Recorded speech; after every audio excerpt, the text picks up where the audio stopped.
Welcome to Still Talking Uncut. I'm your host, Big Easy, joined by a special guest, my man, Mr. Royce Neely. You all know the other fellas, man. We got Sean, Uncle Joey, and Matt. Man. They all showed up to the little MASH class this weekend, not Uncle Joey. But we had a good time, but we don't care about that right now. We got the special man of the hour, Mr. Royce Neely from the Royce Family Distillery. If you want to talk about heritage, man, buckle up. Let's get it. Uncle Joey and Sean went down this weekend or this past week. They planned it all out without me and Matt. They didn't want us to go with them. So I guess, hey, sometimes you got to just mandate it up, and that's the way it is, man. We accept you. No shaming around here. We love y'all. So, anyways, y'all go ahead and tell us about your trip, and then, go ahead and introduce the guest of the night. I just go ahead and introduce Royce, man. Go ahead. Yeah, let Royce talk about his place, man. You'll hear me talk about it on several podcasts moving forward. I mean, it was great, dude. If you've never been, make that stop on your way by. Do not keep passing that by. Stop and check his place out.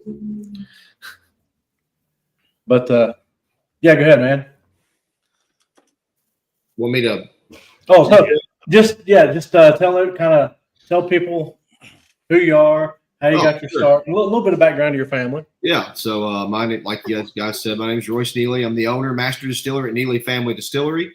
Founded our company in 2015. At that time, when I filed my LLCs, I was 24. I was the youngest distillery owner in the world, which is something that I'm really proud of and it's kind of cool. I grew up around it.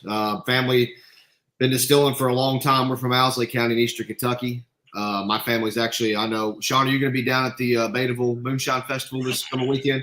Mom and Dad, I've got to go to Colorado to sell whiskey. I just got back from Alabama, but Mom and Dad will be down there, so you get to see them. But that's, next county over is where my family's from. So, go through Lee County, Betaville, get over to Owsley County.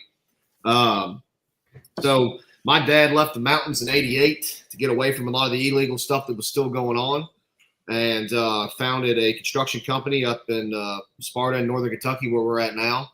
And I would go back, we'd go to family reunions. I mean, I still have family members that distill illegally today. And we'd go back and down to the mountains, and they'd all talk about, this is where this guy still was set up at. This is where this killing took place at. I fell in love with the history that way, just, listening to everybody talk about it. And when I got into college, I figured I could make a little bit extra money. So I built my first still. It's sitting there inside of the gift shop. I had an uncle help me with it, and started making some whiskey, and really fell in love on that side of it as well. So, fast forward a couple years later, and was building out the place. And my father actually built our entire distillery. So we're the only distillery in Kentucky where the family distills in a building that was hand built by the family, which is something I'm proud of too. I think that's pretty cool. You used to see it all the time. The Beams built their first distillery and all that, but you don't really see it anymore. And there was 3 generations of us in there distilling at any given time. Unfortunately, we lost my grandfather about 1.5 years ago. But he helped build everything up to what it is today. Sean, did you ever get to meet him? No. I didn't know if you. I remember. I know you was down at Betaville.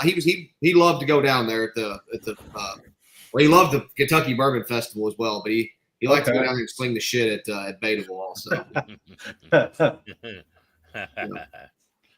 Good time down there. And that's him pictured, right? That's him right there on the right. Oh yeah. Yeah, miss him every day. It's hard to find somebody that'll kill someone for you at any time. And that's who my grandpa was. You know what I mean? If he was in with you, damn it, he was in with you. So I really miss him, and he was a character to have around the distillery. But at this point now, we're been at it almost 10 years, a little bit over 10 years actually. We've got some 9-year-old bourbon that's down there actually batched up at the distillery now, and we're the most awarded craft distillery in Kentucky that actually distills their own products. So got a lot to hang our hat on. We joined the Bourbon Trail in 2019. Which was proud not only for us on the legal side, but my family members in Owsley County are really excited about that too, to take the family name. It's something that, not that we were ashamed of, but something that was alcohol. When you grow up in it and you actually make illegal whiskey, there's not always good times. Actually, there's a lot of really bad times. There's a lot of stuff that plagues the family. My dad tells a story that he remembers, he could go stay the night at all of his buddies' houses, but none of them were allowed to come stay the night over there. He couldn't figure out why until later on. He's like, oh, it's because Dad was bootlegging, And my grandpa, he'd have to throw a string down out of the county jail and they'd tie a sandwich to it and he'd pull it up in there. I mean, there's a lot of bad memories and things for it. So it's, to be able to take something like that and bring it onto the Kentucky Bourbon Trail, I think was really cool. But for us and for me, our tagline is authentic Kentucky spirits. That's what I always wanted to be. I'm never trying to be something that I'm not. I was never trying to fabricate or do anything like that. There's so much of that in the whiskey game. And, I got a cool opportunity to be on the Moonshiners show, and they did a really, really good job of showcasing a couple of our family stories on the season 8, I think it was, on the feuds and stuff like that. And, for us, it's just telling the story of Eastern Kentucky. And it was hard times and it was hard living, and people were honest, but you didn't mess with them, and that's the way it was. And that's kind of what we built the backbone of our distillery around. And I think you guys, hopefully you guys can see that when you come in there, like you said, I'm very fortunate to have, it's really easy, really outlined out. Give me 1 second. You're good, man. Do whatever you need. This house creates like a wind tunnel through it, right? And the damn fan in there is just flapping up and down. And give me 1 second. So, Uncle Joey, tell us about when you first got there, what you thought about it, and then just a quick trip of your experience when y'all went down there. When you first without me and Matt, right. When you walk in, just even on the outside, man, it's just got little things that remind you of back when bootlegging was running. The cars were hot and the cops were on their tails, and it was just you could just tell it kind of takes you back in history a little bit, man, from the moment you walk in. Well, you pull in the lot and you see that red 67. That GTO? GTO? 66. 66? Okay. Yeah. It's just, a lot of cool shit. Yeah. I appreciate that old car that's sitting over there, Sean. That's a 41 Chrysler with a straight 8 in it. So nice. My Uncle Ed he's retired now, but he owned a gun and pawn shop down in Owsley County for 30 years. And right after I got the distillery open, he called me. He's like, hey, not a family car. He's like, but I know the old timer that used to run shine in this car, and you ought to come. The family's wanting to get rid of it, and you ought to come get it and drag it up here. So I went down there and bought it and brought it up. So that one come out of the mountains. It's got truck springs on the back, squat, which I thought was really, really damn cool. And there you go. That sits right out front as well. So when you walk in, you get that real nostalgic feeling, man. You really do. And I'll tell you guys this one because we were talking about my grandfather. It's a good story. So I pull up into the parking lot at the distillery. Got it on the back of on the trailer there. And he's looking at it, and he's like, "Are you going to try to restore it?" I said, "Oh no, just take it out there and put it just like it is, 4 slab." And he's like, "You know what it's missing? Bullet hole." Pulls a 357 out and shoots the side of it. My man. So it's funny. It's funny now. It's rusted over, so I see people all the time going up next to it, like taking photos with it, pointing at the bullet hole. If he was still around, he would get an absolute kick out of that. Would you gonna restore it? Nah. He's like, all right, cool. Bam, shoots the side of it. But yeah, there it is over there. There it is. Cool old car. And check out that layout, man. It's just you walk up and it's just nice. It's just cool with the cabin style, all the wood, the chairs, the barrel out front with the little what does it say? No chemist allowed. Yeah, so that's an old that actually comes from. I'll probably get a cease and desist from Special Weller or something like that. But so Pappy Van Winkle was famous like back in the 60s for going out and knocking a sign down in front of his Stitzel Weller distillery that said no chemist allowed on it, right? Because he thought chemists were running the bourbon industry. Column stills, and you weren't really to have distillers anymore. You had operators, and he thought that was really harming it. So I thought the same thing when I was getting into it, but mine's really not against chemists. Mine's more like no computers allowed, no automation allowed. It's a better tagline for mine. But I did it as an ode to Pappy Van Winkle because I always thought that was just badass to go out there and knock that sign in and really make a statement for how you feel. And for us, it's just, we make our cuts off of taste. Every single one of them, every product that we make is done that way. There's no computers. I mean, we manually turn steam valves on, manually turn them off. There's nothing like, no automation in there. That's the way I like it. And to me, I think that's the way the best whiskey's made. So for us, we make 2 barrels a day. I'm proud of both of those barrels. but 2 full barrels a day, and I don't really plan to make much more than that. I mean, I'm really comfortable where our production's at. I think we're in a sweet spot in the way the business itself is operating, where we operate outside of debt now, and we're just trying to make the 2 best barrels that we can. And I think as long as we can do that, we'll always have a place in the market. As long as we can make great bourbon, not trying to scale it to 15 barrels or 150 barrels or 1,500 barrels, where you start losing the soul of the product. I've never wanted to do that. That was never my goal, ever. So I don't mean to interrupt you, but I think it's something we can talk on. When we were there, we learned that you keep none of your tails. You get rid of all of your tails. Is that truly why you want the best part of your product? Absolutely. It's just something, once again, all right, there's no right or perfect way. Everybody, all right, so it's all part of I like the distiller's toolkit, right? Just all different aspects of it. So when I was making it illegally in college, we would take the heads and the tails, mix them together, and throw them back in on the stripping, because we always doubled everything. I learned really early on that at least doubling it was the way to go. So we would throw it back in and run it back through. But for me, it just never makes sense to throw all that back in, double it back through, and then have to try to cut it back out again. And I understand that, to a point, they say it only increases to a certain point, but you're still concentrating heads and tails every time you put them back the bad in. liquor, yeah. Well, and if you miss a cut, then you really missed a cut then. So for me, it just never to get the small amount of alcohol that's in it. That just wasn't. Once again, that's an efficiency thing. And for me, efficiency in bourbon making ends up making worse product, and whiskey making in general. The more efficient that you are, normally the worse it is. It pretty much goes like linear up for that.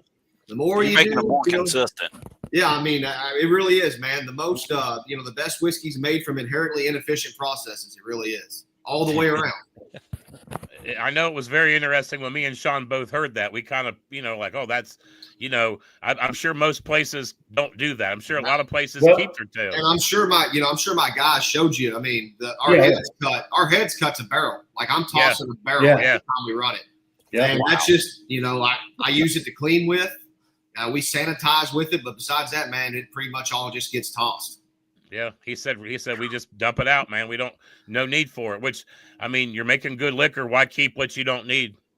If it ain't broke, don't fix it. I was really fortunate that my family, they still are, does well on the illegal side. So I didn't come in trying to reinvent the wheel. I just was trying not to fuck it up.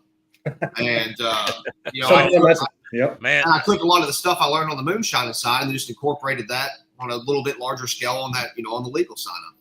I mean, because at the end of the day, I mean, every barrel of bourbon was moonshine at one time. That's right. Yep. And I'll tell you, that single malt, man, that's the first time I've ever tried just a clear single malt.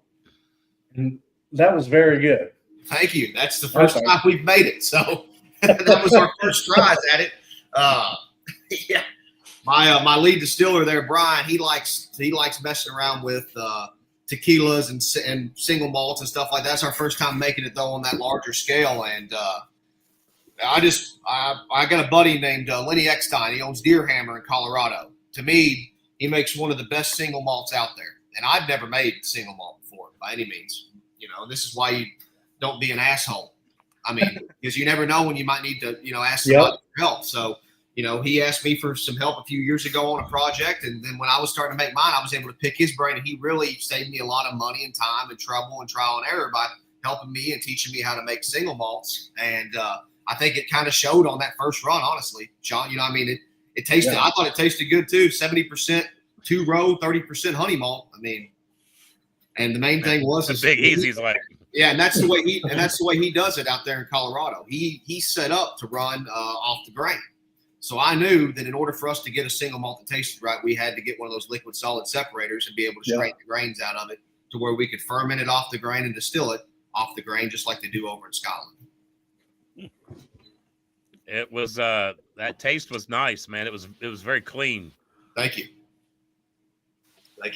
And I don't know that I've ever had a clear single malt. I really don't. It kind of. I mean, the honey malt really carries over to me. It finished really well. It had it's almost like biting into a candy bar or something towards the end of it. Yeah, there was definitely it hit in the palate. Yeah, it definitely did in the back. I took you guys in. Sorry. Go ahead.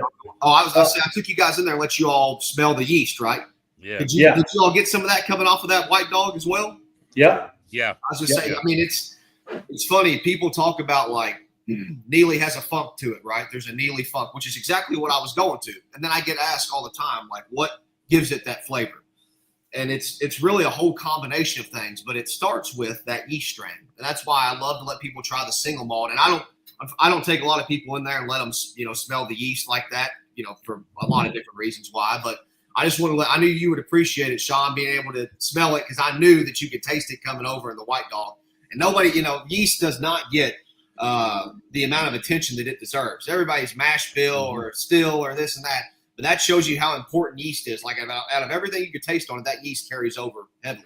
And it influences all the way through. It does. So talk a little bit about the yeast that you took us in there and showed us and all that. So my family and the way I learned to make moonshine was not ever adding yeast into it. So my whole journey for yeast propagation began.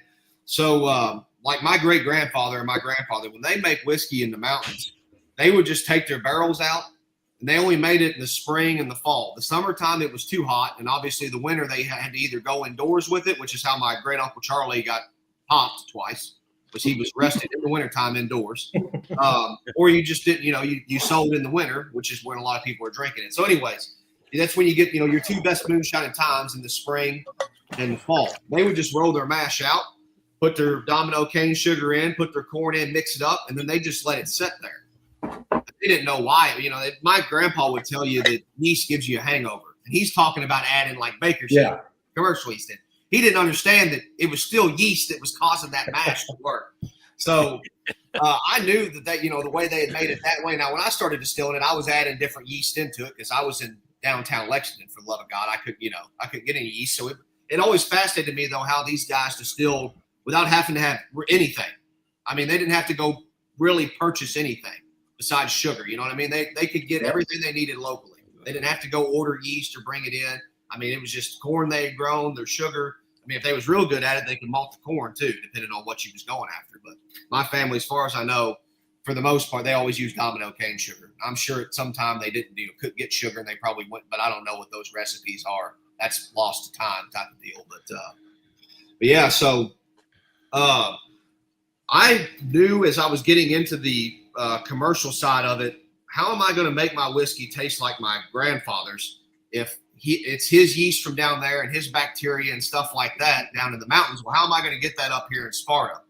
And I actually was able to go and hang out at Glenn's Creek Distillery right after there was a feller down there at the time that was working there called David. His name was David Adams.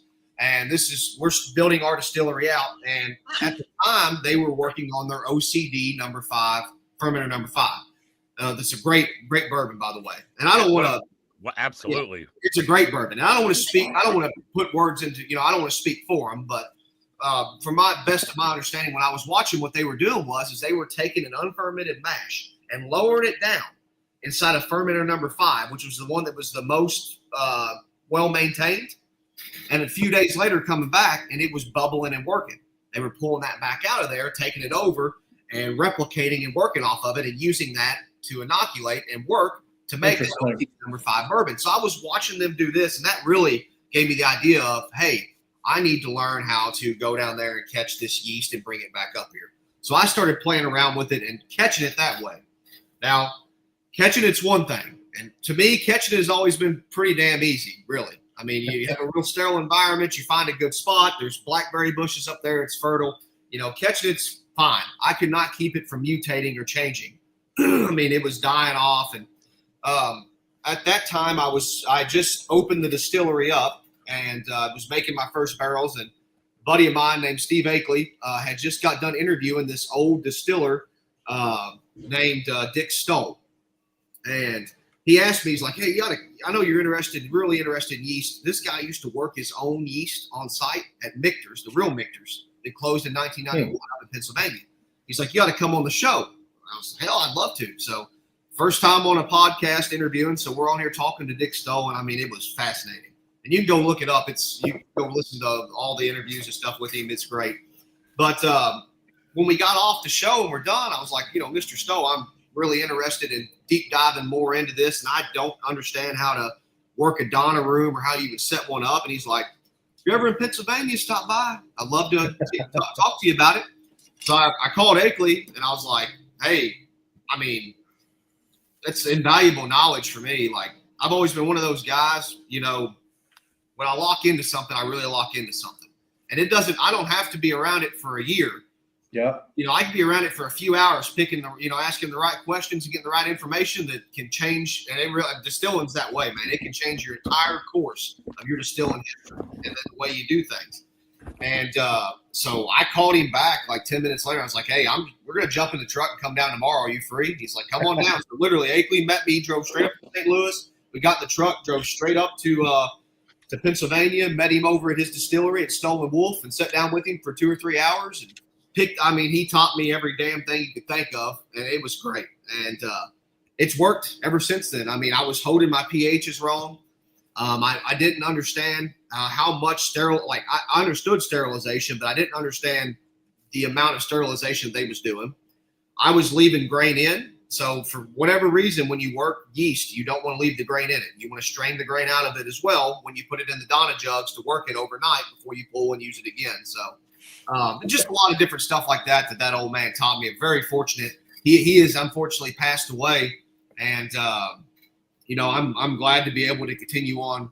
They're doing a lot of this stuff at his distillery up there. Eric Wolf and them do a great job, and I'm happy to just be a small part of that. And he helped me with a ton of great information, or I would not be able to work yeast today. But that's kind of my entire how I started to middle to where I've got to now. We're running a full blown yeast operation. At this point, we don't ever have to buy commercial yeast ever again if we don't want to. There are certain products that we run where we still use some of it. I love Red Star yeast. I love some of the notes you get off Red Star, but we do make quite a bit of our whiskeys and the family whiskeys with only wild yeast in it. And I think that definitely contributes to that Neeley funk. And that right there makes it just special and unique that nobody else can say that you have Neeley yeast in your product. You know what I mean? You don't have anybody else's yeast in there. When I was so I knew I wanted to make whiskey the old way, right? I wanted to make it like my grandpa and great-grandpa, like truly make it like my grandpa and great-grandpa made it. I mean, if you guys look at my finish still in there, it don't look like some crazy, you guys see it. I mean, it don't look like it come out of outer space. It looks like brownie, right? Yeah, old brownie. It looks like it's got a horse head, Eastern Kentucky style cap on it. That's what I was. Old brownie's bad. Nice. Old brownie's badass, man. Yeah. Got a thumper behind it. I run traditional worm tubs because I like the heavier flavor they produce than a shotgun style condenser. We cool naturally using pond water outside.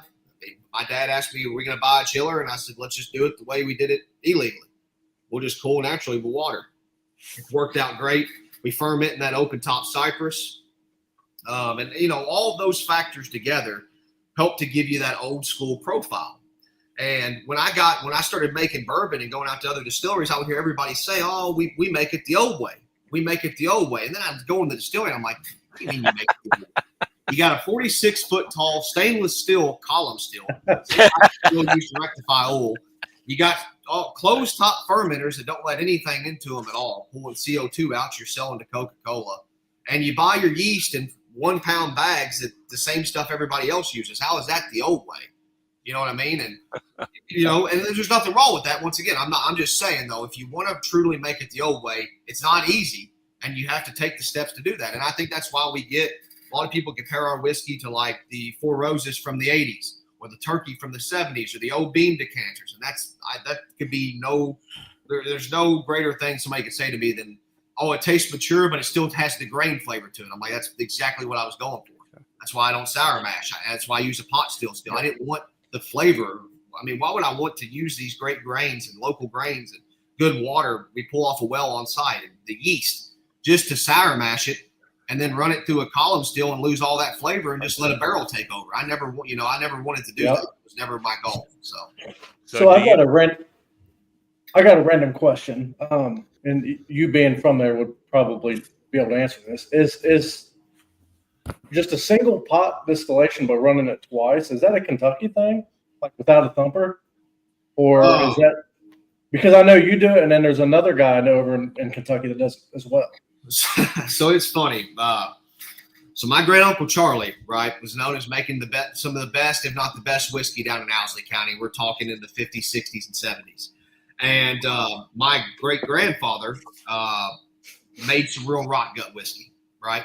Charlie was very meticulous. My grandpa was doing it to make as much money. My great grandfather as much money as he could. Charlie really, I think I didn't get to meet Charlie, but from what they've all told me, him and I think a lot alike. That's why he got popped too, by the way, twice. But anyways, you know, he was known as putting it through the still 2 or 3 times always. And my Uncle Bones would say, man, people would bootleg out their own whiskey, but when they wanted to drink it, they'd go get Charlie's. The family would go get Charlie. You know what I mean? He ran it. So that's the way I learned to do it, Sean. I didn't know. I honestly didn't know what single pass was like early on. Yeah. I experimented with doubling it because that's the way. Okay. Honestly, that's the way my Uncle Bones told me to do it. He's like, if you're going to make whiskey, run it, do it like Charlie did. Put it through the still either twice or 3 times. And he's like, the first time and the second time you do it, just try to bring everything out of it that you can. Mm-hmm. I'm like, okay, that's interesting take on it. So yeah, I mean, that's why. And if you've noticed my distillery today, I run it the same way. I've always had a 2 still operation because Charlie didn't clean. He associated it as like tempering the stills, right? He didn't like to clean them. He really didn't. So because the season's inside of them, kind of. That's right. But he never put mash in the finished still.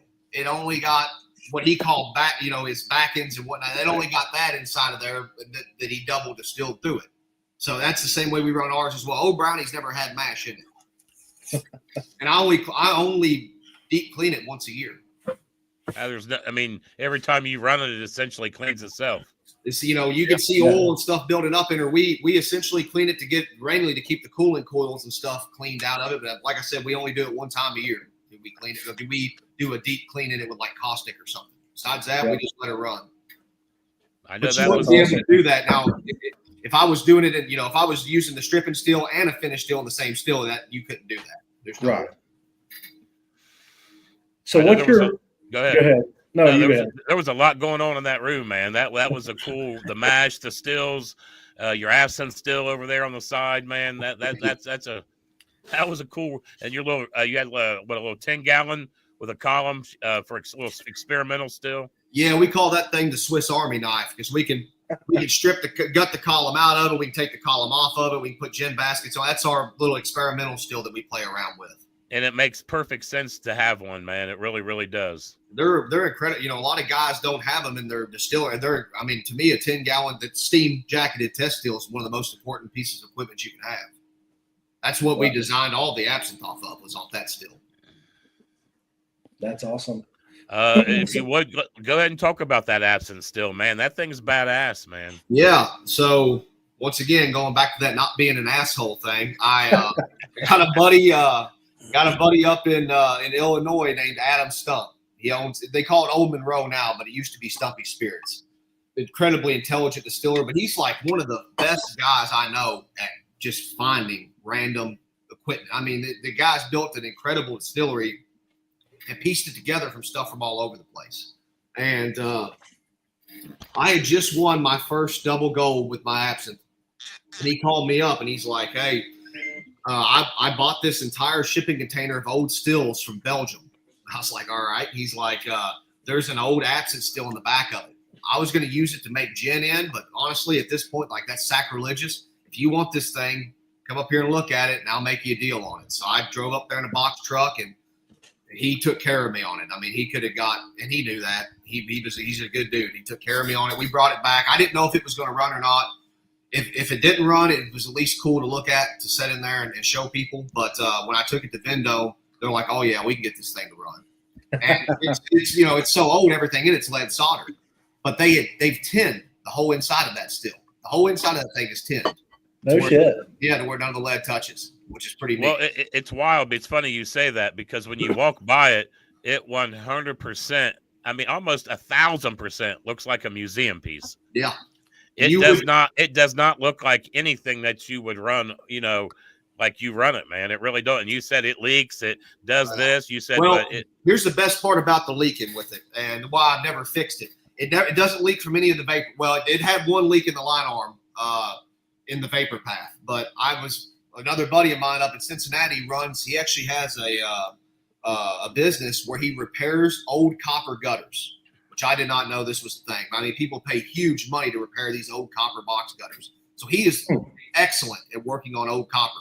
So he come down and repaired that thing. That's the only leak in any of the vapor path we had. The rest of it just leaks from the water, the steam jackets, which I think is great because then I know it's running. Like I know everything's running fine, and it's operating. As long as there's condensate coming out of it, everything's flowing just like it should. So we've never even tried to repair those jackets on it. We had to fabricate and repair all kinds of different stuff around the still, just to get it ready, make sure it was safe, not going to blow up on us. But frankly, man, I'm shocked at how well it runs. I almost don't want to talk about it too much before it lays down on me. It actually makes making the absinthe easier because you could take the entire cap off of it and just pull the herbs right out. That's the hardest part about the way I make my absinthe is we do in the pot maceration. And I like to leave the herbs out and about. So in the old still with the Manway, I mean, it was hard to get in there and clean them out every time. But with this one here, I mean, you can clean it out in 10 minutes, ready to rock again. That's awesome. So at some point, we're going to have to get you this bottle of absinthe that someone we know made. It's fucking amazing on how bad something could be. Nobody should ever try that. I can assure you, some of the first ones I made were right up there as well. It's easy to get wrong. Absolutely. Yeah.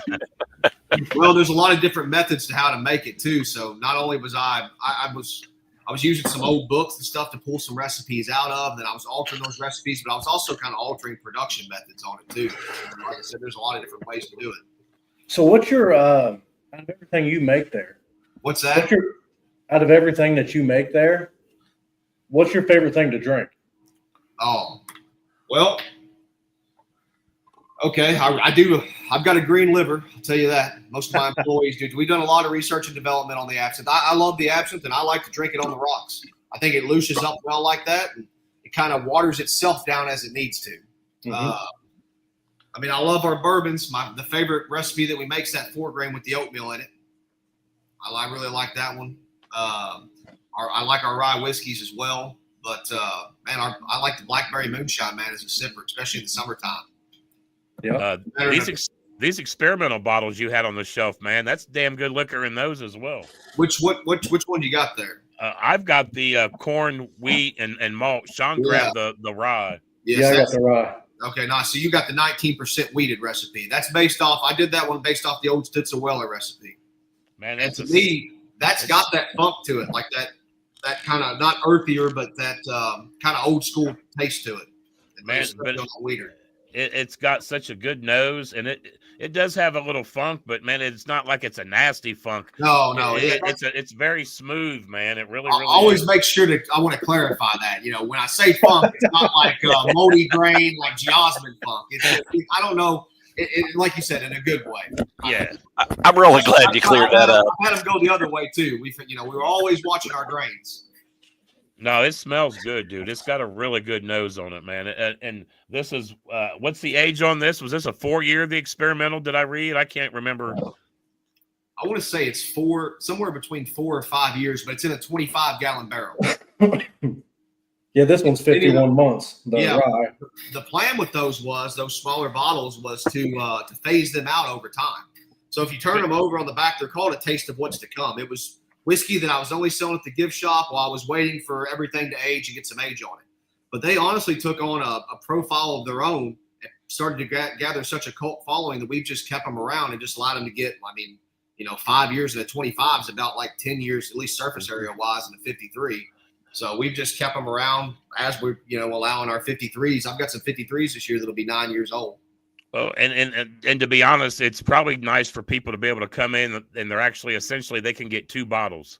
They can grab the rye and the wheat, and they're getting 2 of your products for what they would pay for one. You know what I mean? Like, back to you guys would have got 2 each. Yeah, well, maybe being easy to got 1. Yeah. Back to the business side of it too. You know, it's easier on anybody. You know, if some people come in, they might just want to spend $39.99. You know, not everybody wants to buy $80 or $90 fifth or something. So I always like to have different price ranges because, you know, something for everybody. Yeah, there's something for everybody. And I'll be honest, man, this corn liquor. So while we were in there, there was a couple from Ireland that had just done the bourbon festival, and they came up to check your place out, and then they were flying out the next morning, and we got to sit there and do a tasting with them.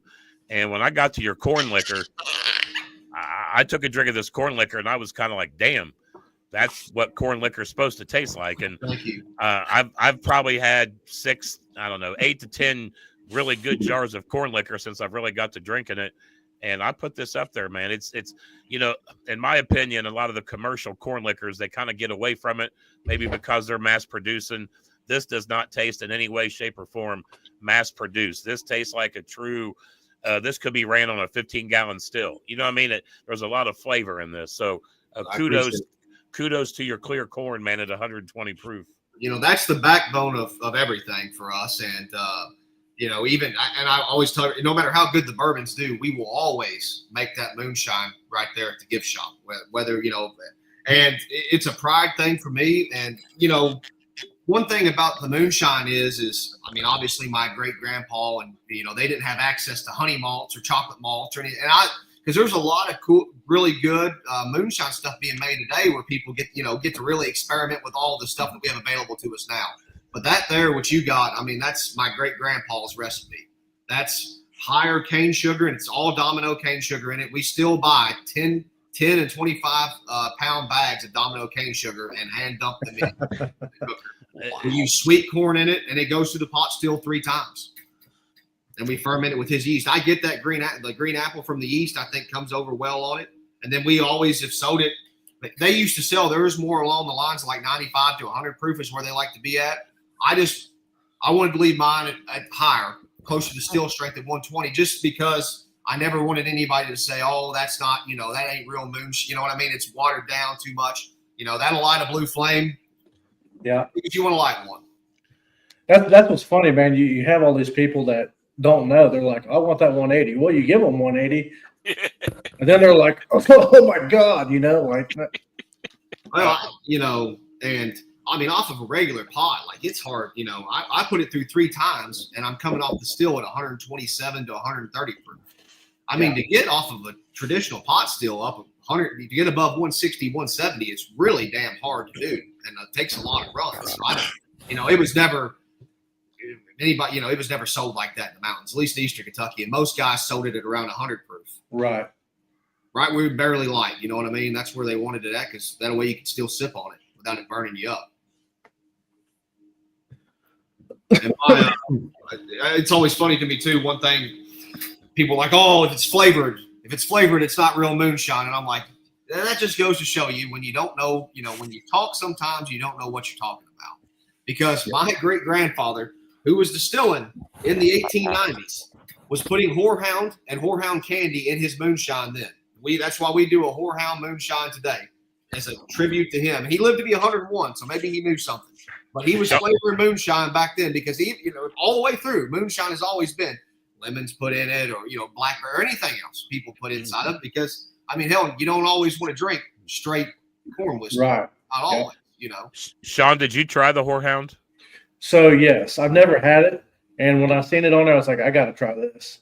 Because it said the word whore was in the word? I ain't going to comment on that, but, you know. No, I was the hound. Listen, I was kind of mad after I heard the guy talk about it. I was kind of mad. I was wanting to try a lot of your bourbons and a couple of the clears, and then at the end I was like, I wish I would have tried that horehound. I probably would have swapped, which I was really impressed with it, that lemon drop. Okay. That lemon drop. So we just were at the farm to bottle, and we had a guy that brought some limoncello, and your lemon drop had a really solid lemon flavor where it reminded me a lot of a limoncello, man. You brought a good lemon to that, man. You really did. I think that our legal lemon drop tastes a lot like limoncello now, like my apple pies and stuff. You guys know this. I mean, that was one of the hardest transitions for me from going illegal to legal was, when I made my apple pie, and, every damn illegal distiller out there probably makes an apple pie, and they all say it's the best apple pie, and I'd say mine's the best apple pie as well. But, I miss, I was taking, like everybody else, I'd take the cinnamon sticks and the, I'd look for apple cider that was completely clear and apple juice and some brown sugar and, cook it all up into the exact mix you want. And, it'd be good to go for 2 weeks, but it ain't going to be shelf stable for 6 months or a year. When you go legal, you got to try to figure out a way to take natural flavors and then create your same profile. And that's really, really tough to do. And it was hard for me for the lemon. I was doing the lemon drop, like the old school lemon drop, which is essentially making like the lemonade you get at the, and the one I got now, I agree. It has more of a limoncello. So that was the hardest transition for me, was on the flavors, which were something I had, come up with when I was, making it and slinging it in college, to being able to transition over. And I, may or may not every now and again still cook one up in the wintertime, because I really, around Christmas, man, I really get a hankering for some of that old school, just real apple pie flavor. Oh, yeah. So I noticed when I pulled in, you're right there at the very beginning entrance of the Kentucky Speedway. Yep. When COVID hit and that Speedway kind of took a tumble, man, did that hurt you, or did that more inspire you and kick it into high gear for you? So I know it had to do something one way, whether it was good or bad, it had to do something. Well, it was never good. All right. So it wasn't good, but let me put it this way. Luckily, we were going on year 5 when COVID started, and it would have really hurt me. Like the first 2 or 3 years, we didn't distribute at all. We only sold at our gift shop while we waited for our bourbon to age and things like that. And it was just me, mom, dad, and my grandfather working there. We had no employees for the first 3 or 4 years. We needed that race every year. Like that was really, that middle part of the year was when I would get ahead. That's I figured that race was big. Yeah, man. that's what. And at the time, I'm putting back. Trying to stay out of as much debt as I can at the time. So every bit of extra money I'm making, I'm either buying equipment with it, or I'm buying barrels, and laying all that back. So that race was big for us. I'm very fortunate now that we do on any given week as much as we used to do during the NASCAR race week. Okay. However, back during the NASCAR race week, I did not have the bourbons I had now. So I don't know what it, if we would get it now, it's until, it could be huge for us. Because I was only slinging moonshine then for $30 a bottle. They didn't have access to $125 bottles. So I don't know what the revenue would look like from it. What I really liked, though, about the NASCAR race was the people were from everywhere. So it's like the best free advertising you could get. Mm-hmm. There's nothing to do around there. They're all chilling for 3 days, watching the prelim races and all that stuff. And they're hanging out in the campgrounds. That's why we bought a shuttle bus. My Uncle Bones would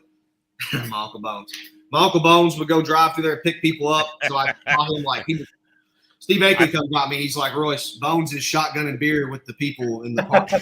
I was going to say, man, just the way you stopped and said his name, I was like, man, I bet there were some Uncle Bones stories on that shuttle bus, man. I'm like, Uncle, what are you doing? He's like, you got insurance on this thing, right, nephew? I'm like, that's not. Not if you're drunk.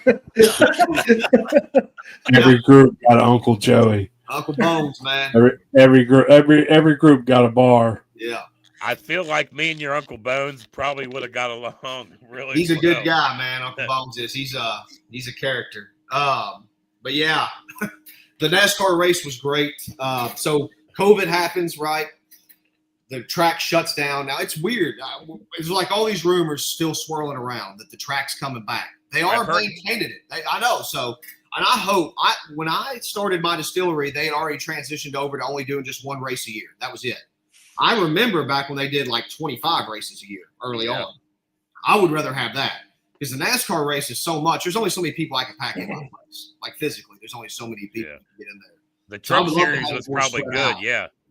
But I'm really fortunate that during COVID, we still had we became an essential business, because we were doing the hand sanitizer and giving it out to locals. So we started out, it was awful, man. I had just won my first gold medal with my bourbon at San Francisco. It was like a 3-year. I mean, I was pumped about it. And like 3 days later, I'm dumping glycerin into the White Dog we just brought off the still, and peroxide. Because my mom was working, she cut hair at the nursing home at the time. And she, was giving it to the old ladies at the nursing home. And so anyways, somehow somebody made a post about that. And Channel 19 or whatever reached out and was like, hey, it's really cool. You are giving this away. Can we come do a story on you?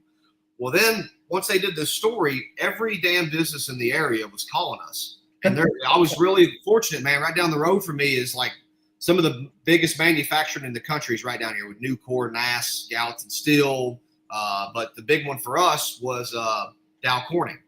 Dow processes both glycerin and hydrogen peroxide there. So they're like, we'll give you, when nobody else could get it, they're like, we'll give you as much glycerin and peroxide as you want, as long as you make sure we don't go without for any sanitizer that we want. But we'll give you the extra that you need to make it. So we were making it for less. Yeah, it was cool, man. We ended up making a bunch for Toyota, and I mean, it was great. One of the other cool things about COVID with that is I'm in the Bible Belt. We're in the Bible Belt. So, my distillery with a lot of the older crowd, especially the older ladies, they aren't too awfully thrilled to see, not too awfully thrilled to see it come in and whatnot. It was funny how much their opinions changed when they figured out that liquor factory could be used different than just getting drunk. I mean, I'm serious. And even today, we have a whole different outlook from the local community than what we had before. And I thought that was really neat. That was kind of cool. So I tell you what was funny. So I was born in 91, right? And my great grandfather was born in 1890. So him and I live a life almost 101 years apart. So when I'm 30-year-old, COVID's starting, right? 2020. Well, remember what happened in 1920 when he's 30-year-old? Prohibition starts. Yeah. So it's funny at the same. I remember I was sitting in my office thinking, like, what was he going through when he was dealing with it? At his age, you know what I mean? It was that was kind of a cool thing to think about. But it's weird how that happened. Now I won't make it to be 100 like he did, but never know. But, so as we were walking out to your brick house, on the left there was a structure going up. Talk a little bit about what that structure is and what's going in it. Yeah, so we have started construction on. That's going to be our new still house for our 3-chamber still. So for anybody who doesn't know, if you got a whole distilling spectrum up here, if you're on this let's say the far left side, you got a column still, right? Efficient, cleaner, comes off the still at a higher proof. All that stuff, can be used to make vodka all the way down to make bourbon. That's this side. In the middle, you've got your pot still, oily, more robust, less efficient. And then if you go to the far right, you've got the 3-chamber still. And if you love a pot still like I do, you have to love the 3-chamber because it's like having 3 pot stills stacked on top of each other that run in unison but do not work in unison at the same time, which is pretty badass in my opinion. So for us, for instance, we'll do 8 micro distillations, 8 3-chamber distillations in the same time that we do 1 pot distillation. So it is, at least on the labor side, 8 times less efficient than what a pot still is. So it's way over there on that efficiency. But what it can do is, because you're redistilling and dropping mashes down, the third time that you're redistilling any one of these given mashes, but you're pushing the kit or the compounds up through it each time, I mean, you're going to come out with a product that is more oily, more viscous, and more heavy than anything that even a pot still can make. Even a pot still with double thumpers on it can make. And you're still able to make cuts on it just like a pot still. So that's why I absolutely love it. For us, we'll be the first 3-chamber in Kentucky that we know of since the 1880s. They were predominantly used all the way up to the 50s in Pennsylvania to make rye because they make such a heavy, viscous, full-bodied rye. So we'll make a bourbon on it, Kentucky straight 3-chamber bourbon and stuff like that. But I'm really excited to use it for blending as well down the road. So like, for instance, if we're doing a batch and we've got 20 barrels going into it, and you never really know, you micro batch it, but you never really know what a batch is like till you physically dump those barrels out and mix it up. Well, if you dump one and you get a batch, and I've had this happen before, where it kind of doesn't have the finish you thought it was going to, it kind of falls flat. Well, now you can go get some 3-chamber, that heavy, oily, viscous, deep 3-chamber, and put inside there and bring that back up. Or you can release it on its own product line. I'm excited to see what we can do on it with a single malt. I think it's built for single malts. Nobody's really, as far as I know, ever really used a chamber, at least that I know of, has used a chamber still for any type of a malt product. And we're going to try an agave on it, an agave spirit. because I think it could do really well for that too. Let it age like an extra Neo or something like that. But now this still, because of like I said, let's go back to that spectrum, will make a horrible moonshine. It is not built.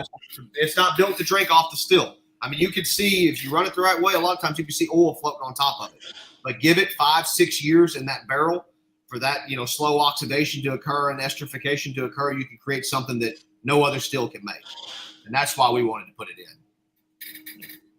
So what gave you the idea that that's what you needed? Did you sound like a research guy. Have you been reading, doing some research, or does somebody run this and have this? And it's something Todd Leopold, we call him like the godfather of the three chamber. So Leopold was the one that done a lot of the research and helped bring it back with Vendo. I went out to see his still, I think it was 2018 with Steve Akeley, actually. We went out there, checked it out. I was fascinated by it then, did not have the money to be able to buy one or put one together. And honestly, at the time, I didn't have the distilling knowledge. I wouldn't have been able to do it any favors like I hopefully can do today. And then I think I got a quote for one actually back in 2021 and just didn't pull the trigger on it at the time. And I got to thinking and I saw Iron City bring one back to Pennsylvania where it needed to be at. That's the second one in the United States. And I said, hey, how often do you get to be, have a chance in this modern era of distilling to be the first at something in Kentucky? It never happens. So if I'm going to do it, now's the time to do it. We have the extra resources. Thank the good Lord. We were out of debt at the time. And I said, we're still out of debt, but we got out of debt. So we had some extra money, and some things. And me and Dad decided it was the right move to make. So we will be the third one in the United States, fourth one in the world. So there's a real old one down in Barbados. I went to see it as well. So I've seen all the other ones run. I've actually helped. Well, I didn't help run on Todd's, but I was there when it ran. But got to help with Iron Cities, got to help with the one in Barbados. Actually, let me climb in the one in Barbados, which is pretty neat. But it was built by Vulcan Industries in Cincinnati. So I'm down in Barbados, and I'm like, this still is from 30 minutes away from where my current distillery is at. That was kind of wild, But yeah, I mean, it's going to be really cool. I'm excited to try. I'm going to get to experiment with like making a Kentucky, like the Kentucky style of doing it. I know the Pennsylvania way of running a three chamber.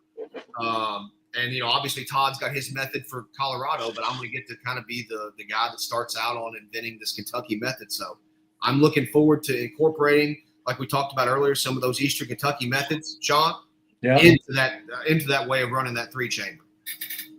And is one of the Eastern Kentucky methods that coffin style still that we saw down there as well? No, that would be a Western Kentucky method. I know Sean was interested in that. So once again, I want to speak for him, but I know enough about it that I think I can do him justice. But Casey Jones Distillery in Western Kentucky. The guy that owns it, Arlen Casey Jones, it was his grandfather was the real Casey Jones, right? And he was known for making these coffin-style stills. I don't know if he invented them, but I do know that style still comes from Western Kentucky. They were designed to be able to put them in the back of a Model T. When you run them flatter like that, you can get the whiskey to run faster. I mean, you got more surface area of flame underneath of it. Now, you also have to watch that you don't blow the cap off from doing it that way as well. But I don't know, man. It's a cool style still. Them coffee. So I would guess 2 burners, low and slow on that. So you don't, like you said, so you don't blow the cap on it. I mean, you got to make sure you don't blow the cap. I mean, I'd say as many burners you can fit up under it. But it was a cool looking still, man. It really caught Sean's eye. What do you think about it, Sean? I mean, I think it's cool as hell, man. You just don't see stuff like that. I know they've got one now that they're running on steam. They've got one of Casey Jones' real ones there. I mean, it's a hell of a spot, man, down there at Casey Jones Distillery. It's in Western Kentucky. But that LBL region, I mean, they were known for. Oh, okay. That's where it's at. LBL. I mean, you guys. Yep, Spencer, right? That's right, big time. Known for whiskey making there, and I think that's his uncle was Casey. Okay. Jones. Nice. The Casey Jones that everyone talks about, the old I think Casey Jones is in a Grateful Dead song. Oh no, maybe it's the same one. Yeah, Eastern Kentucky, as far as I know, it was mainly like those horse head style stills. What you saw, those horse head, traditional pots. You see the submarines down in Virginia, North Carolina, some of those areas. And then I've always heard, I've never really truly seen one, but I've always heard like Arkansas, Mississippi, Georgia, they run those like what the groundhog or turnip, you know what I mean? So they would be wood-sided, metal-sided wood bottoms, right? And you would put the flame to the side of it and heat it that way. I've never seen like a burn tube through it? Yeah, like a groundhog style. I think they call it groundhog stills or yep. So it's kind of cool how different areas have their own styles of stills, and you guys know this as well as anybody. I mean, that's the best part about a pot still is every still has its own character to it.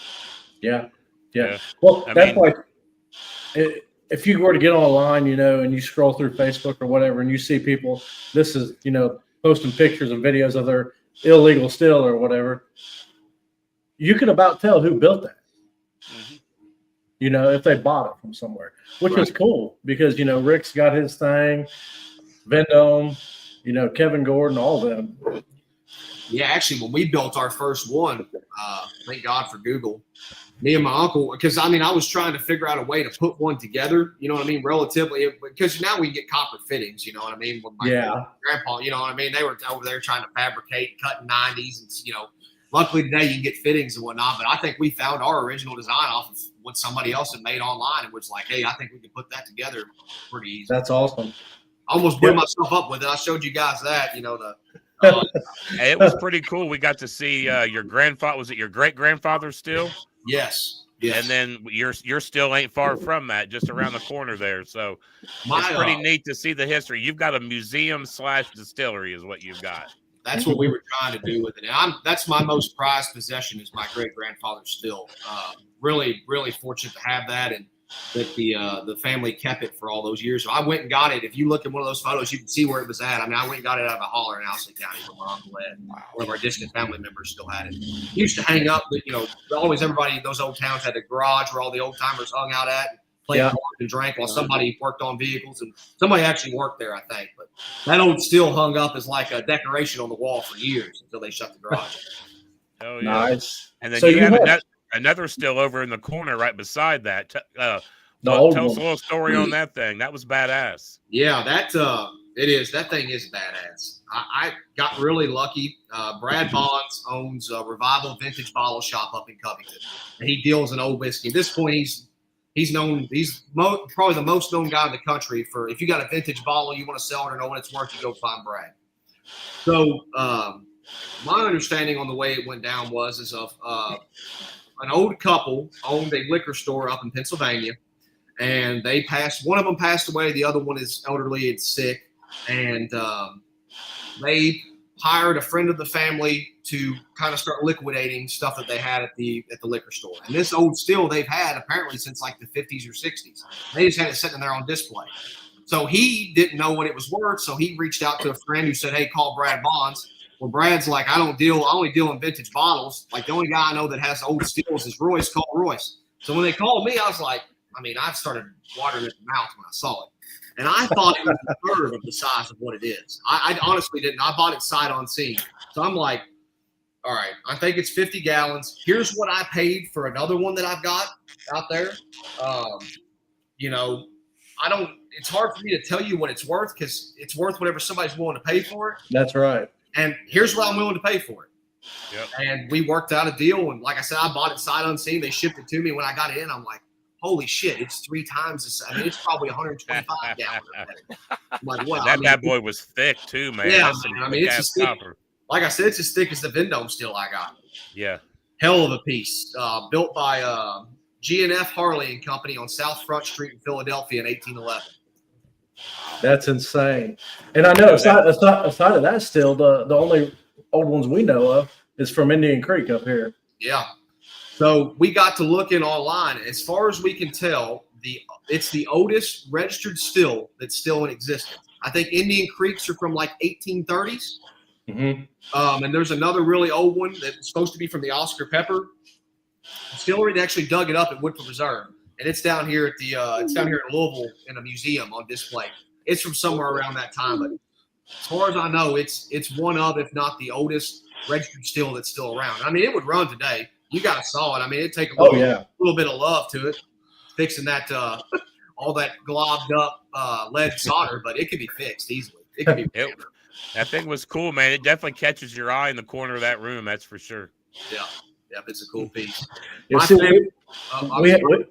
family had a legal distillery in Pennsylvania in the late 1800s, late 1700s, early 1800s. So it kind of fit the story as well. So that's why I kind of like to have it in there and say, like, I don't know what their stills look like, back then, but it was probably similar to that. So that's kind of that still is from that era. Yeah, that's how it fits into the story in there. So, oh yeah. Yeah, we've got a little something in common. We like to collect stills. I'm the same way. Hey, so does Matt. I don't have any. Bunch of paperweight's what I got. I made a comment one time to my wife. I'm not a comment, a statement of I don't collect anything. And boy, does she let me have it every time I drag another still. Another gun or something like that. I'm going to find out I collect a lot of things, but yeah, I love them. I mean, if you can find an old still, man, they're works of art. That's what they are. Yeah. It's history. It is. Yeah. I mean, well, when you start talking and thinking about that history, you're like, man, I want to own that. I'd like to put that. Yeah, that's pretty cool, man. And that's why I told the fella, and he was once again super nice. When I got that old still, I was like, I'm going to put it in the gift shop so people can take photos with it. It's what I'm going to do with it. He's like, I think, want it to be at a good home. They wanted, they would have wanted it at a good home. So it's doing, like what it was doing in Pennsylvania. Nice. Well, hell yeah. So what kind of plan? Go ahead. Go ahead. You finish yours. So what kind of future plans do you have for the distillery? I mean, go ahead. Well, I was going to say, obviously we're working on the 3-chamber and we're going to be playing around with that. Now, I don't know if we even run it every day. I know our plan is to run it weekly. Now, depending on what we're going to run with it. I mean, it was never a production still of like, we're going to make a barrel on it every single day. But I'd like to make maybe a barrel or a couple barrels on it a week of some different products. So obviously we're going to be playing around with that. But as for the distillery itself, we're really starting to catch our stride where like I don't think I've had a turnover. I've had the same employees for 3 years now or 3 or 4 years, which is great. So like everybody's locked in. Everybody knows their roles. It's starting to be a whole lot easier that way. And we're moving into our 20th state on our distribution of what we're doing, which is small and controlled. So, we're just looking for good distributors and places that want to carry it. I'm not trying to be in every liquor barn or nothing like that. Just we go to Georgia and there's 10 stores there that like to carry it. Great. So I'm out selling and working the market that way. I think we'll just continue that and just keep letting the bourbon keep getting older. Along with, did you guys get to see the legacy batch there, Sean? Did my guys talk? I don't know if we did or not. There was some old barrels. Remember them barrels sitting out to the side that was in the. They were laying on their sides in the big ones, the real big barrels. Where the 3-chamber was. Was that the stuff that you ran with your grandpa that you were talking about? That's what I'm talking about. Oh yeah, and that's one thing we've got coming in the future, and I think you guys will appreciate this. Yes. So after Papaw passed away, it's funny. He didn't talk a lot, anyways. Right, so it's kind of like he's still in there. You turn around, you see photos of him. You know what I mean? It's kind of cool. I thought it was going to be really hard for me to go in there. I really did. I didn't know because he was in there with me every single day. But it's actually, I really actually enjoy it because it keeps him alive. And I like that I can hear, like, I'm so glad we recorded a bunch of stuff of him and we run that reel because I can hear him talk, which is awesome. It's really been great. But I got worried. I'm like, man, every time I sell a barrel, I'm proud to sell it, but like I'm selling through all the whiskey him and I made together. It's already 2 years past now, or going on 2 years past. Like, give it 6-7 more years, there'll be none of his whiskey left around. So we started to come out with what we're going to call Papaw's Legacy Batch or Papaw's Legacy Run. And what we're going to do is I went and pulled out 10 of what I thought was my best, oldest barrels that I had, which are 9 years old, and batch those together. And they're great. I love the way they're all weeded too. They're all that weeded that you like. They're all that same weeded. I'm going to be honest with you. I'm kind of mad you were in a hurry now. And my plan is to let those set together and marry for a year inside of another like toasted French oak or something like that. And let those marry for a year. Right now they're vatted in a tank. But I'm going to let them set for a year at 10 years old. I'm going to pull, I think there's about 400 gallons in there now. I'm going to pull 200 gallons out, bottle it, and then I'll go back out and pull 200 gallons worth of our oldest stuff or our best stuff and put it back in there and keep a Solera like Infinity batch going that always will have some of his bourbon in it. And I think that's a good idea. Thing. That's the only way I know to be able to keep his whiskey around. So if you are ever in need of any testers, we can always use a good palate. We can always 2 hours ain't shit. I'll drive 2 hours for some good liquor, man. Yeah. Well, from the looks of this, I'm gonna need another bottle here soon. Look at this. Putting a hurting on this thing tonight. Look, if we keep podcasting, I'm already into this. Look. Hell yeah, boys. Yeah. I would drive 2 hours, but you won't call your other buddies. I'd be drinking with you, but I gotta get my blood drawn tomorrow. And last time I did it after I went on a decent little bender, and nurse thought I was dying, so I'm gonna try to go in and get an honest opinion this time. Go in with some clean blood tomorrow. Yeah, Becca's been on my ass about it. We just got back. I told you from Alabama at the Bruzel Festival. I took it easy down there too. Where was that at? Opelika. Okay. Opelika, right outside of Auburn. Oh, okay. Yeah. My son and his wife graduated from Auburn. It's a good time, man. About 1,000 people. It was a great festival. Bruzel's a good guy, good dude. We can't sell there because they're crazy. The control state crazy. We were only able to bring 6 bottles down. That's all the state would let us bring in. But no shit. Yeah, that's a tough one. My buddy Jimbo, man, trying to open a legal one down there. That's a tough state to open one in Alabama. Yeah. Oh, Jimbo Bray, yeah. Yeah, that's a tough one. Jimbo's a piece of shit. I love him, but no, they popped. What's his name down there? Bama did. Yeah. Johnny Griffith. Johnny Griffith. Yeah, they got him. Yeah. Did I hear him say they had like a drone or something outside his shed or something? Yeah. Well, that's my worst. So, right. I know you said a control state. Do you ever plan on coming to Ohio or not? I would love to, Sean, but it's kind of up that we're doing our first control state with Michigan. I'm going to try that out. Ohio will be it's a big target for us, but it's making sure we do it at the right time because once you pit, if you don't sell well enough there, you're kind of done before you get started. So what do you got to go through the OHLQ? What's that lady's name? That Ann Demick or whatever her name is? You got to go through that? Is that how you got to do that? Or I don't know the entire process. What I do know is I do know this. From what I've been told is they're getting a lot more educated, like the Ohio Liquor Board is, and they're getting a lot better about like wanting to bring people in. Like I hear it may be easier to get you in here if you just be patient. Just be really patient, brother. Yeah, be patient. One of the guys we bottle for is Dark Arts, and he does well up there. He went through the whole process. We saw that sitting outside. I wasn't sure exactly what that was, but then I heard you say you do some bottling there as well. Yeah, we do some bottling for some other guys. Always have, and we get to pick and choose who we like now and everything. And Macaulay's hard to beat, man. He's one of a kind, and he's if you find Dark Arts and try it, you won't be disappointed. He's one of the best at finishing. I'll say this. I know when we talk and we listen to people, there's a handful of names that get brought up, brother, and your name is usually in the top 2 or 3 names. People are talking about old Royce Neely, man. You're doing big things in the world, man. That's for sure. I appreciate that.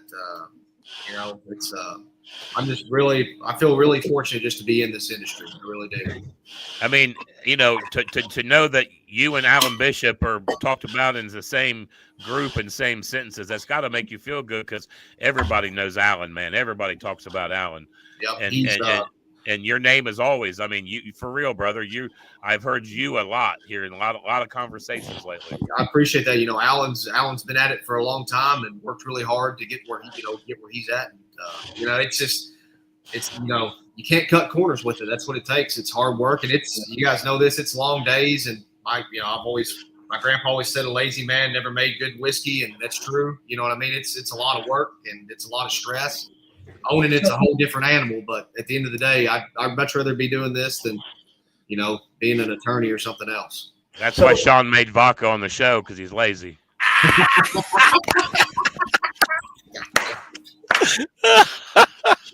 Well, when you got your still hand over here.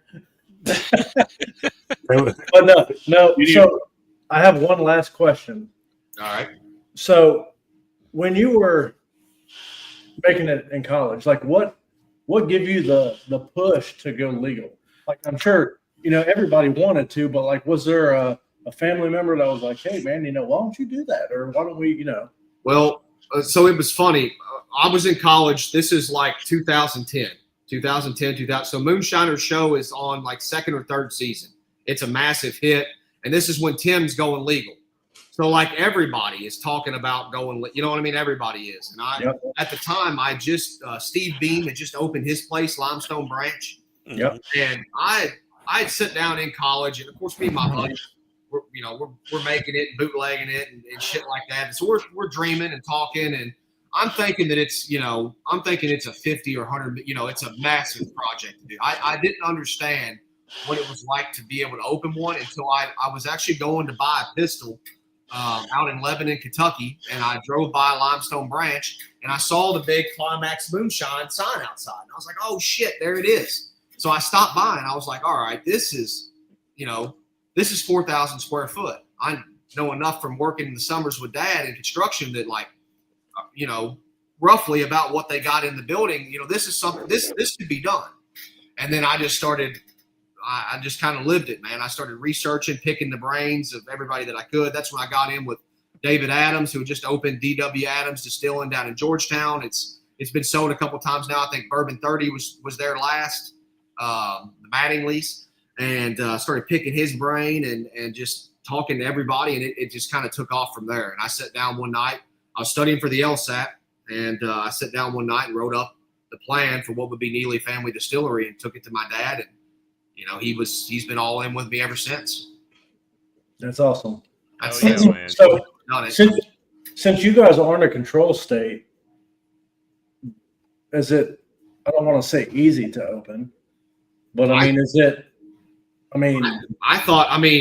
It's about Kentucky's about as good of a state for selling as it can be, man. I can't tell you how much it's changed just since I've been involved. Since 2015, we can sample on site. We can sell bottles on site. We can sell bottles at fairs and festivals, which is an awesome thing. Makes it well worth your time to go to any of those. We can sell cocktails on site. We can now direct to consumer ship. That's anywhere in the my state. next question. Can you ship? We can direct to consumer ship, which breaks the tier system.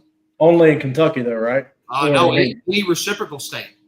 Oh, okay. Yeah. So any Not Ohio. Can't ship to Ohio. Well, he can ship to Kentucky, and people in Kentucky can ship to that. That's right. Now, so we can direct ship. We can also use a third-party shipper out of DC, and they can ship to Ohio. Oh, okay. You can, if you get online, you can buy my product right now and have it shipped to you in Ohio. It's off of it comes out of Washington D.C. to another company that buys it from us. But anyways, and then they now let us self-distribute in Kentucky. So I still use it. I still use a traditional distributor. We have a great relationship with them, but like they know, if they don't follow up and sell it to this account, I'll just drive it down there and sell it myself to them. And that's it's freedom. It's crazy. So can you deliver it as the Neeley Family Distillery, or do you have to have your own distribution company? Nope. It comes right under our license.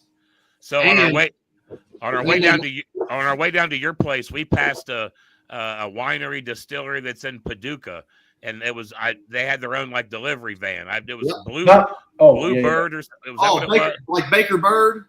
Something like that. Yeah. Yeah, that's it, man. They were probably out self-distributing. Okay. I can literally load up the truck and drive from store to store and sell it.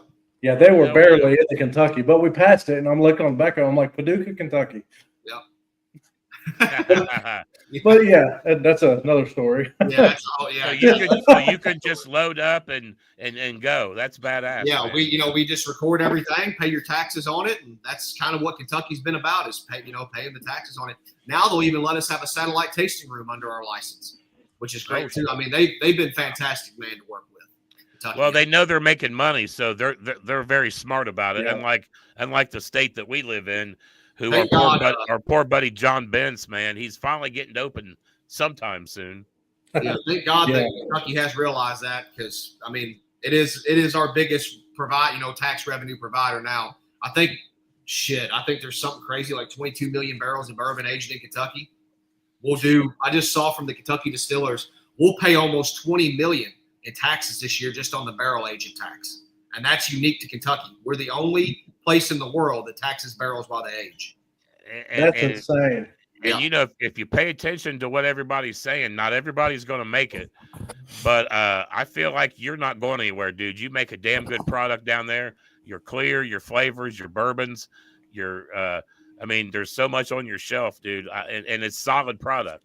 Thank you. You make a damn good product, man. I will tell you this: my goal was always to have Neeley Family. It wasn't a build it up and sell it thing. Obviously, y'all can tell that by the way I've done it. I'm putting columns into that stuff. I hope to do this till I die, whenever that is. Hopefully, it's a long time. You know, I watched my grandpa distill in there till he was 81, and he literally worked in there every day with me. We unloaded grain together, and he died 2 months later.